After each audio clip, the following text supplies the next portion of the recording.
হাদিস শরীফের মধ্যে বলেন লা ইয়াশরাবুল খামরা হিনা ইয়াশরাবু ওয়া হুয়া মুমিন, কোন ব্যক্তি যদি মাদক সেবন করে, যতক্ষণ পর্যন্ত মাদক সেবন করে, মাদক সেবন করা পর্যন্ত ওই ব্যক্তি ঈমানদার থাকতে পারে না। ওয়ালা ইয়াসরিকুস সারিকু হিনা ইয়াসরিকু ওয়া হুয়া মুমিন, যখন কোন মানুষ চুরি ডাকাত চুরির মধ্যে লিপ্ত থাকে, যতক্ষণ পর্যন্ত চুরির মধ্যে লিপ্ত থাকে তার ঈমান থাকতে পারে না। ওয়ালা ইয়ানতাহিবু রুহবাতান ইউশিরু ইলাইহি ফিহান নাস, আল্লাহর নবী বলেন যখন মানুষ কোনো ডাকাতি করতে যায়, ওই অপকর্মের মধ্যে যতক্ষণ পর্যন্ত লিপ্ত থাকে ততক্ষণ পর্যন্ত তার অন্তরে তার ঈমান থাকে না। এবার বলেন কয়টা জিনিসের কথা বললাম? 1 নম্বর বললাম মাদক সেবন করা অবস্থায় দিলে ঈমান থাকে না। 2 নম্বর বললাম যখন চুরি করে, চুরি করা অবস্থায় তার ঈমান থাকে না। 3 নম্বর বললাম ডাকাতি করা অবস্থায় তার ঈমান থাকে না। 4 নম্বর বললাম জিনা ব্যভিচারে লিপ্ত থাকা অবস্থায় তার দিলে ঈমান থাকে না। বলবেন দিলে ঈমান কিভাবে থাকে না? আল্লাহর নবী সাল্লাল্লাহু আলাইহি ওয়াসাল্লাম হাদিস শরীফের মধ্যে, অন্য এক হাদিসের মধ্যে বলেন তো এই মাহফিল শেষ হওয়ার পরে আমরা প্রত্যেকেই আমাদের ঘরে ফিরে যাব কি যাব না? আমাদের ঘরে ফিরে যাওয়ার পরে প্রত্যেকেই নিজের জামাটাকে মাথার উপর থেকে খুলবো। আল্লাহর নবী সাল্লাল্লাহু আলাইহি ওয়াসাল্লাম বলেন যখন কোন মানুষ নিজের জামাটা তার শরীরের মাথার উপর থেকে যেমন খুলে আলাদা করে ফেলে, কোন মানুষ যদি এই 4 ধরনের অপরাধের মধ্যে লিপ্ত থাকে, তার ঈমান তার মাথার উপর থেকে জামা খোলার মতো উপরের দিকে ঝুলে থাকতে থাকে, তার দিলে ঈমান থাকে না। বলেন তো কোন ব্যক্তি যদি জিনা ব্যভিচার অবস্থায় মারা যায়, পরকিয়া করা অবস্থায় মারা যায়, ওই অবস্থায় যদি কোনো আযাব আর গজব আসার কারণে যদি দুনিয়ার জমিন থেকে বিদায় নেয়, বলেন থেকে আর তওবা করার সুযোগ পাইলো? জোরে বলেন তওবা করার সুযোগ পাইলো? তওবা করার কোনো সুযোগ নাই। ওই অবস্থায় যদি মওত হয়ে যায় তাহলে বলেন রব্বে কারীমের দরবারে কি নিয়ে দাঁড়াবে? 2 নম্বর, কোন ব্যক্তি যদি চুরি করা অবস্থায় মারা যায় আর ডাকাতি করা অবস্থায় মারা যায়, বলেন চুরি করা অবস্থায় মানুষের অন্তরে ঈমান থাকে না, ডাকাতি করা অবস্থায় মানুষের অন্তরে ঈমান থাকে না। এবার চুরি কাকে বলে, ডাকাতি কাকে বলে? আপনাদের আঞ্চলিক ভাষায় সহজ হলো চুরি, আড়ালে যা হয় এটাকে বলে চুরি, প্রকাশ্যে যা হয় তাকে বলে ডাকাতি। ঠিক না ঠিক? এবার অঞ্চল থেকে একটু বাহিরে যান, আঞ্চলিক যে সিস্টেম আছে এখান থেকে একটু উপরের দিকে যান, রাষ্ট্রীয় জীবনে যান। বলেন তো যারা কলমের খোঁচায় দুর্নীতির মাধ্যমে সম্পদ লুণ্ঠন করে, এটা কি গোপনে না প্রকাশ্যে? যারা কানাডার বেগম পাড়ায় বাংলাদেশের হাজারো লক্ষ কোটি কোটি মানুষের জনগণের সম্পদ লুণ্ঠন করে কানাডার বেগম পাড়ায় বাড়ি করেছে, সুইস ব্যাংকে গিয়ে টাকা পয়সা জমা করেছে, বলেন তো এই টাকাটা কি প্রকাশ্যে হয়েছে না গোপনে? তাহলে এটা কি চুরি? এটা কি প্রকাশ্যে না গোপনে হয়েছে? গোপনে।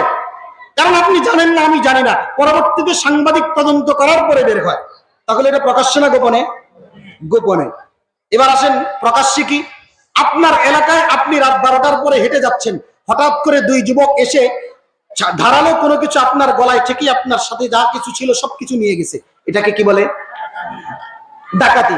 অন্ধকার রাত্রে আমরা বিভিন্ন সময় সফরে যাই, মাহফিল থেকে আসার পথে ডাকাত রাস্তায় ব্যারিকেড দিয়ে তারা গাড়ি থেকে ডাকাতি করে কি করে না? এটাকে বলা হয় কি? ডাকাতি। এবার এখান থেকে একটু রাষ্ট্রের পর্যায়ে যান। গত 15-16 বছর যা হয়েছে তো হয়েছে, 15 বছর পরে হঠাৎ করে 5ই আগস্টের পরে এক শ্রেণীর ফেরেশতা আসমান থেকে নাজিল হয়েছে, যারা মানুষের দোকানে দোকানে গিয়ে, টেম্পো স্ট্যান্ডে আর বাস স্টেশনে গিয়ে চাঁদাবাজি করেছে কি করে নাই? কথা কয় না। এরা কোত্থেকে আসছে? আসমান থেকে আসছে। কথা বলেন, কোত্থেকে আসছে? বলেন এটাকে কি বলে? এটাকে আমাদের আঞ্চলিক ভাষায় বলে চাঁদাবাজি, হাদিসের ভাষায় বলে ইয়ানতাহিবু নুহবা। এই মানুষগুলো হচ্ছে ডাকাত, কারণ এটা প্রকাশ্যে করেছে। বুঝেন নাই? আপনি আপনার এলাকায় একটা বিল্ডিং নির্মাণ করবেন, তিনি আপনার কাছে গিয়ে একটা খাম ধরায় দিয়া ওই খামের মধ্যে লিখিত আকারে লিখে দিলেন যে এখানে চা নাস্তা করার জন্য 50,000 টাকা দিতে হবে। ফকিন্নির পুত ও 5 টাকা দিয়ে জীবনে 1 কাপ চা কিনা খায় না, আর আরেকজনের কাছে বাড়ি বানানোর সময় সে 50,000 টাকা দাবি করে চা খাওয়ার জন্য। বলেন এটা কি ডাকাতি কিনা? ওই অবস্থায় যদি গণধোলাই খায় দুনিয়ার জমিন থেকে বিদায় নেয়, সে তো গণধোলাই খাচ্ছে, সে কি তওবা করার সুযোগ পাইলো? ওই অবস্থায় তার ঈমান কোথায়? মাথার উপরে। নবীজির হাদিস বলে সেই ঈমান যখন যে এই কাজের মধ্যে লিপ্ত হয়, মাদক সেবন অবস্থায় লিপ্ত হয়, ডাকাতি করা অবস্থায় থাকে, চুরি করা অবস্থায় থাকে, জিনা করা অবস্থায় থাকে, ওই অবস্থায় যদি তার মওত হয়ে যায়, তার মাথার উপর থেকে ঈমান তার কলবে ঢুকতে পারে নাই, সুতরাং সে রব্বে কারীমের দরবারে দাঁড়াবে কি নিয়ে? বুঝেন নাই? সে রব্বে কারীমের দরবারে দাঁড়াবে কি নিয়ে?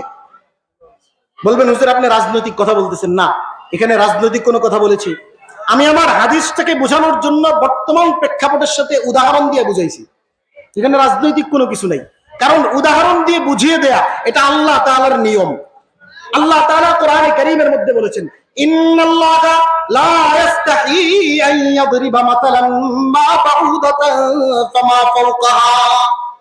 আল্লাহ তাআলা কোনো কিছু বুঝানোর ক্ষেত্রে, উদাহরণ দেওয়ার ক্ষেত্রে মাছি মশা এর চাইতেও কোনো দুর্বল জিনিস দিয়ে উদাহরণ দিতে আল্লাহ তাআলা লজ্জাবোধ করেন না। তাহলে কোরআনের আয়াত বোঝানোর ক্ষেত্রে আল্লাহ মাকড়সা দিয়ে বুঝিয়েছেন, কোরআন বোঝানোর ক্ষেত্রে আল্লাহ মশার কথা বলে বুঝিয়েছেন, কোরআনের আয়াত বোঝানোর ক্ষেত্রে আল্লাহ দুর্বল জিনিস দিয়ে যেমন বুঝাইছেন, অনুরূপ শক্তিশালী ফেরাউনের নাম দিয়েও বুঝাইছেন। ফেরাউনের নাম কোরআনে কারীমের 25 জায়গায় 74 বার, 25টা সূরার মধ্যে 74 বার উল্লেখ আছে। কয়বার? জোরে কোন না। 25টা সূরার মধ্যে 74 বার আল্লাহ ফেরাউনের নাম নিয়ে আয়াত বুঝিয়েছেন। তাহলে আল্লাহ তাআলা যদি ওই জামানার ফেরাউনদের নাম উল্লেখ করতে পারেন, তাহলে বর্তমান জামানায় কোরআন সুন্নাহর আয়াতগুলো বুঝাইতে গেলে জামানার ফেরাউনদের নাম উল্লেখ করেই উম্মতকে বোঝানো দরকার। তাহলে উম্মত সতর্ক হবে, কারণ উম্মত মনে করে ফেরাউন একজনই না, ফেরাউন একজন, তার নামে ফেরাউন থাকতে পারে। যুগে যুগে ফেরাউনের চরিত্রের মানুষ, যুগে যুগে ফেরাউনের চরিত্র নিয়ে হাজারো পুরুষ জন্ম হবে, যুগে যুগে ফেরাউনের চরিত্র নিয়ে হাজারো নারী দুনিয়াতে আসবে। সুতরাং চরিত্রের সাথে মিল থাকার কারণে ওই মানুষগুলো নামে ফেরাউন না হলেও কাজে কর্মে ফেরাউন হয়ে যাওয়ার কারণে আগের ফেরাউন আর এই ফেরাউন একই সূত্রে গাথা। সুতরাং এখানে রাজনীতির কোনো কথা নাই, উদাহরণ। কারণ আপনাকে আমি উদাহরণ দিয়ে যদি না বুঝাই, শুধু সারা জীবন অতীতের ঘটনায় শুনলেন, অতীতটাকে বর্তমানের সাথে মিলানোর জন্য যদি কিছু না বলেন, তাহলে সারা জীবন খালি ইউসুফ আর জুলাইখার গল্পই শুনলেন। সেখান থেকে আমার শিক্ষাকে এটার বাড়িতে নিয়ে যেতে পারবেন না। বুঝেন নাই কথা? এই জন্য যুগে যুগে যত ফেরাউন আসবে, আসছে, কিয়ামত পর্যন্ত আসবে, আল্লাহ এক ফেরাউনের নাম 74 বার উল্লেখ করে যুগের সমস্ত ফেরাউনদেরকে সতর্ক করে দিয়েছেন। আজকে এখন আমাদের সামনে মাইক আসলেই বলে হুজুর রাজনৈতিক কোনো কথা বলেন না। আচ্ছা বলেন তো, আমাদের সমাজের মধ্যে মুসল্লি কত শ্রেণীর আছে? বুঝেন নাই? আপনাদের এই মসজিদে এই কথা কি কখনো বলা আছে যে হুজুর রাজনৈতিক কোন নেতা আমাদের মসজিদে ঢুকতে পারবে না? বলা আছে? হুজুর যারা বিরোধী দল করে এদের কোনো কথা এদের কোনো মানুষ আমাদের মসজিদে ঢুকতে পারবে না বলে? তাহলে যত শ্রেণীর মানুষ মসজিদে ঢুকবে তত শ্রেণীর হেদায়েতকে সামনে রেখেই মসজিদের খতিব কথা বলবে। যত শ্রেণীর মানুষ মসজিদে ঢুকবে তত শ্রেণীর মানুষকে জাহান্নাম থেকে বাঁচিয়ে জান্নাতের রাস্তা দেখানোর জন্য মসজিদের খতিব কথা বলবে। রাজনৈতিক নেতারা মসজিদে আসবে, তাদেরকে উম্মাহ হিসাবে, তাদেরকে মুসল্লি হিসাবে সতর্ক করা একজন খতিবের জিম্মাদারি। কারণ রাজনৈতিক নেতা তিনি ক্ষমতার চেয়ার পাওয়ার পরে দুর্নীতি করে যদি জাহান্নামে চলে যায়, কাল কিয়ামতের ময়দানে যদি খতিব না বলার কারণে যদি প্রশ্ন করে রাজনৈতিক নেতাও তো তোমার মুসল্লি ছিল, তুমি তো রাজনৈতিক নেতাকে জাহান্নাম থেকে বাঁচানোর ফিকির নিয়ে কোনো কথা বলো নাই, বলেন ওই খতিব জবাব দিবে কি? ওই খতিব জবাব দিবে কি? সুতরাং খতিব তার নিজের আখিরাত বাঁচাবে না চাকরি বাঁচাবে? জোরে বলেন। মসজিদের খতিব তার চাকরি বাঁচাবে না আখিরাত বাঁচাবে? রব্বে কায়নাতের দরবারে প্রশ্নের সম্মুখীন হওয়ার আগে একটা নয় হাজারো মসজিদ পরিবর্তন হবে, একটা চাকরি নয় হাজারো চাকরি পরিবর্তন হবে, একটা খিদমতের জায়গা পরিবর্তন নয় হাজারো খিদমতের স্থল পরিবর্তন হবে। তবে খতিবের জিম্মাদারি নিয়ে কোরআন এবং সুন্নাহর হক কথাগুলো খতিব বলতেই হবে। যারা বাধা দিবে ওই মানুষগুলো যুগের ফেরাউন হিসাবে চিহ্নিত হয়ে যাবে।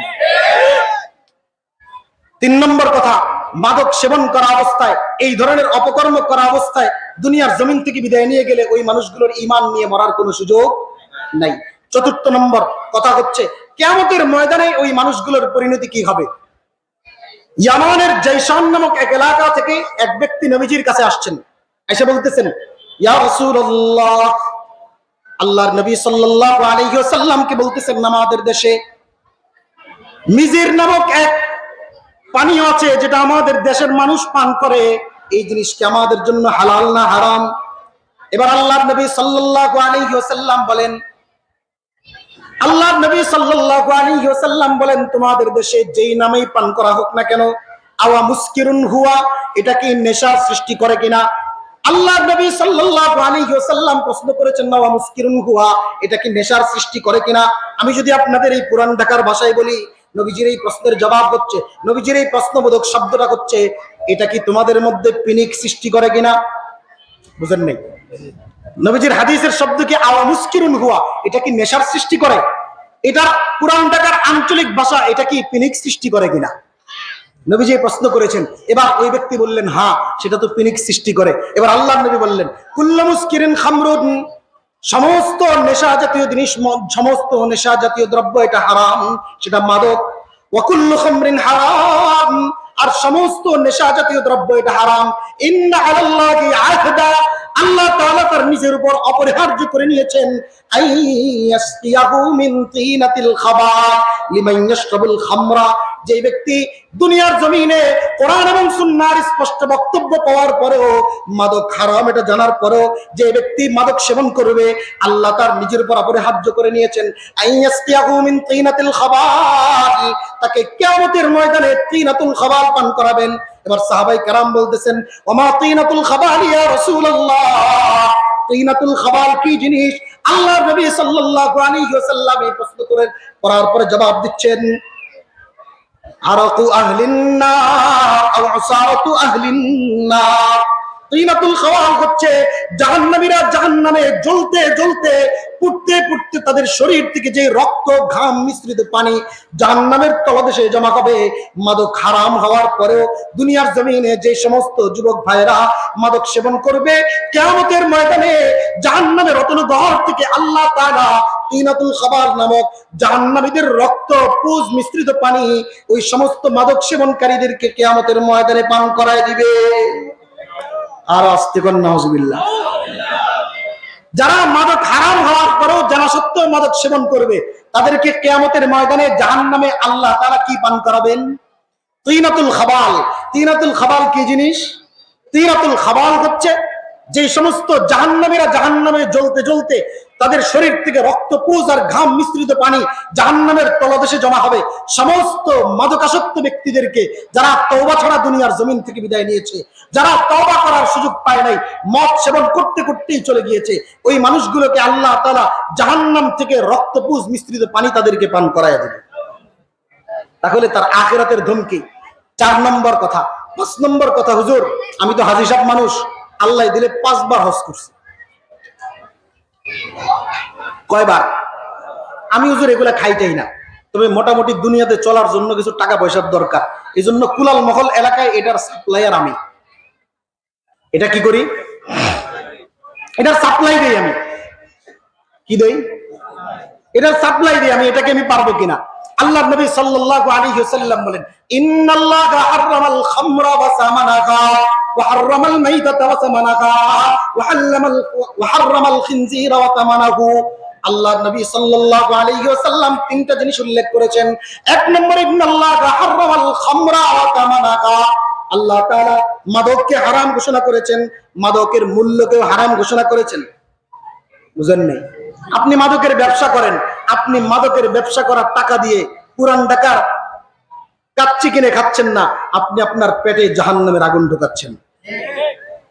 বলেন, যারা আমাদের সমাজের মধ্যে মাদকের সাপ্লায়ার আছে, মাদক যারা সেবন করে, মাদক যারা সেবনের ব্যবস্থা করে দেয়, ওই মানুষগুলো যারা মাদক সেবনকারীদেরকে মাদক সাপ্লাই করার কারণে ওই বিক্রিত পয়সা দিয়ে কি খায়? জাহান্নামের আগুন খায়।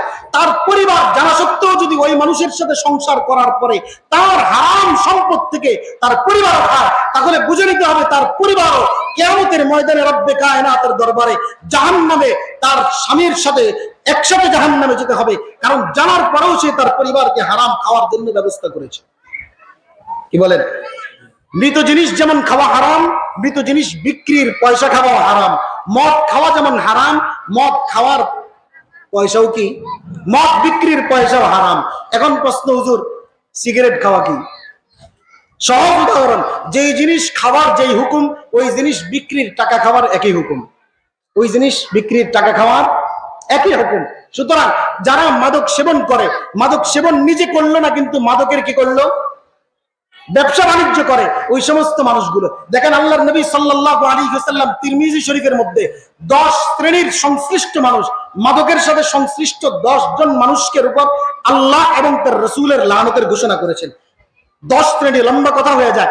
মাদক যে সেবন করে, যে মাদক সেবন করায়, মাদক যে তৈরি করে, যে মাদক তৈরি করায়। একটা হচ্ছে মাদক নিজে সেবন করে, আরেকটা হচ্ছে আরেকজনকে সেবন করায়। আপনার ছেলেকে আপনি সম্পদ বিক্রি করে ইতালি পাঠিয়েছেন, কানাডা পাঠিয়েছেন, ইউরোপ আর আমেরিকায় পাঠিয়েছেন। আপনি মোসে তেল দিয়ে পুরান ঢাকার কাচ্চি খান আর বলেন আমার ছেলে বিদেশ থেকে প্রত্যেক মাসে এত লক্ষ টাকা পাঠায়। আপনার ছেলে কি করে? অমুক রেস্টুরেন্টে সে ওয়েটার। কি? আচ্ছা বলেন তো ওয়েটারের দায়িত্ব কি থাকে? জোরে কন্যা, ওয়েটারের দায়িত্ব কি থাকে? আমাদের বাংলাদেশের ওয়েটারদের দায়িত্ব কি? পানির গ্লাসে পানি দেয়া। আর ইউরোপ আর আমেরিকার ওয়েটারদের দায়িত্ব কি? মদের বোতল আগায় দেওয়া।